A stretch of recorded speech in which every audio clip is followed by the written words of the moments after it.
बाबर की मौत के बाद उसकी गद्दी पर बैठा उसका बेटा हुमायूं। लेकिन हुमायूं के सामने भारत की धरती पर एक और शक्ति उभर रही थी, शेर खान, जिसे इतिहास ने शेर शाह सूरी के नाम से जाना। एक मुगल शहजादा और एक अफगान योद्धा की यह टक्कर भारत के भविष्य को बदल देने वाली थी। हुमायूं की शुरुआत सन 1530 में बाबर की मृत्यु हुई और उसके बाद 23 वर्षीय हुमायूं दिल्ली की गद्दी पर बैठा। मगर यह गद्दी फूलों की नहीं, कांटों की सेज थी।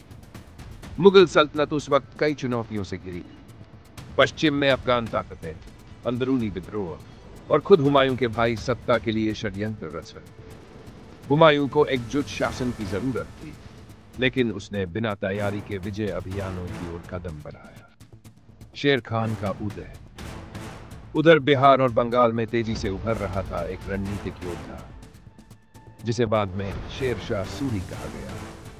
उसने अपनी प्रशासनिक कुशलता और सैन्य रणनीतियों से धीरे धीरे भारत के पूर्वी हिस्सों पर कब्जा करना शुरू किया।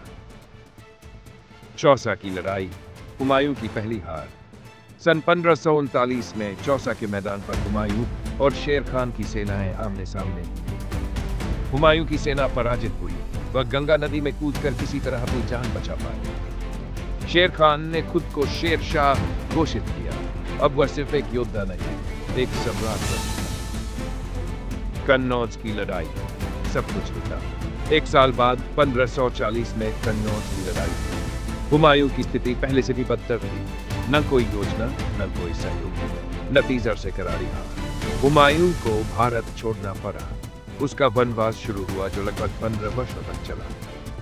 शेर शाह का शासन और सुधार। इस बीच शेर शाह सूरी ने दिल्ली की गद्दी संभाली। भले ही उसका शासन सिर्फ 5 साल चला, लेकिन उसने जो किया वो आने वाले मुगलों के लिए भी मिसाल बनी। ग्रैंड ट्रंक रोड का निर्माण, सिक्का प्रणाली की स्थिरता, प्रशासनिक सुधार, चेक पोस्ट और यात्रियों की सुरक्षा के लिए सराहे। उसने दिखाया कि एक अफगान भी उतना ही सक्षम शासक हो सकता है जितना एक मुगल। हुमायूं की वापसी। हुमायूं ने हार नहीं मानी।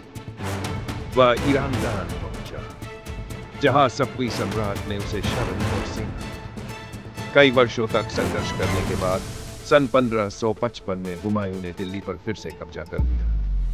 मगर यह खुशी ज्यादा दिन नहीं चली।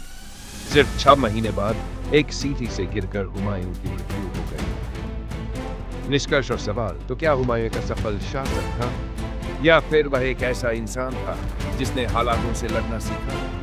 क्या शेर शाह सूरी का शासन भारत के लिए एक वरदान था, या वह मुगल सत्ता के लिए सबसे बड़ा खतरा? कमेंट में बताएं, हुमायूं की हार की वजह क्या थी? भाग्य, भूल या बुद्धि की कमी? वीडियो पसंद आया हो तो लाइक, शेयर और सब्सक्राइब जरूर।